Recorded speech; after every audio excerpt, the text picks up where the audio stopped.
Bonjour, on est à la partie 3. Le premier jour où j'ai rencontré mon infirmière, je me souviens juste qu'elle s'est présentée. Elle m'a expliqué que son métier consistait à être à l'écoute de mes angoisses ainsi que mes pensées. Elle m'a aussi dit que cette pathologie pouvait se gérer avec des exercices simples tels que la respiration abdominale qu'elle m'a montré. Elle m'a aussi expliqué lors d'une crise d'angoisse ce qu'il se passe dans le cerveau. Et une fois que tout était plus clair dans ma tête, on a commencé les expositions. Les expositions consistent à sortir du domicile petit à petit et se confronter au monde extérieur. Donc, chose qui me faisait peur.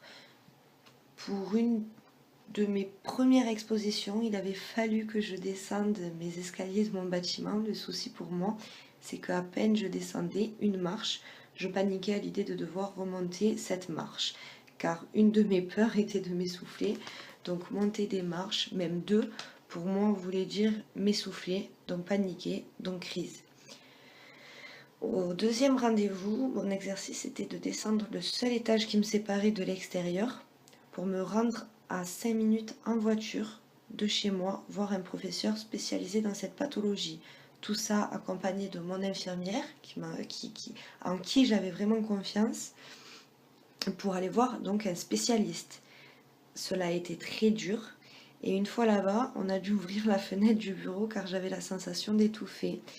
Il m'a apaisée, on a discuté. Je ne vais pas mentir, le premier entretien avec ce professeur a été très compliqué car je me concentrais sur ma respiration et sur le fait que je voulais rentrer chez moi. Les questions auxquelles je devais répondre et qui étaient simples devenaient compliquées et pour dire l'entretien, je ne m'en souviens pas vraiment. Je sais que la conclusion pour ma situation était donc cette pathologie, l'agoraphobie, et en traitement, il m'a proposé un antidépresseur ainsi que des anxiolytiques. Et ça, c'était totalement impossible pour moi d'accepter, pour des raisons personnelles par contre. Puis d'un autre côté, j'étais tellement fatiguée de cette vie, de ces crises, d'être coupée de mes proches, que je n'avais plus rien du tout à perdre. Physiquement, c'était moche à voir. J'étais, quand je revois les photos, une autre. Quand je suis rentrée de cet entretien avec le traitement, je me souviens avoir dit à mon infirmière qui m'avait accompagnée jusqu'en haut de chez moi, être épuisée. Elle m'a dit que c'était normal, puis elle m'a expliqué comment prendre ce traitement qui me faisait si peur. Et je me suis lancée. Pour ne pas vous mentir, il se peut qu'il y ait eu plusieurs entretiens, mais il faut savoir que j'ai beaucoup d'absence de cette période, peut-être car pour moi elle était bien trop compliquée à supporter. Les jours passaient et le traitement me faisait effet. J'étais plus calme, plus apaisée et surtout en confiance avec mon infirmière. Parce que en fait, je pouvais la contacter les journées en cas de crise. Déjà, enfin voilà, j'étais en confiance de savoir que la semaine, en journée, je pouvais la contacter. Et si elle n'était pas là, c'était ses collègues qui pouvaient prendre le relais. Donc ça me rassurait. Et puis aussi, une fois la porte de chez moi fermée, j'étais un peu plus sereine. Mais mon appétit, lui, ne s'améliorait pas.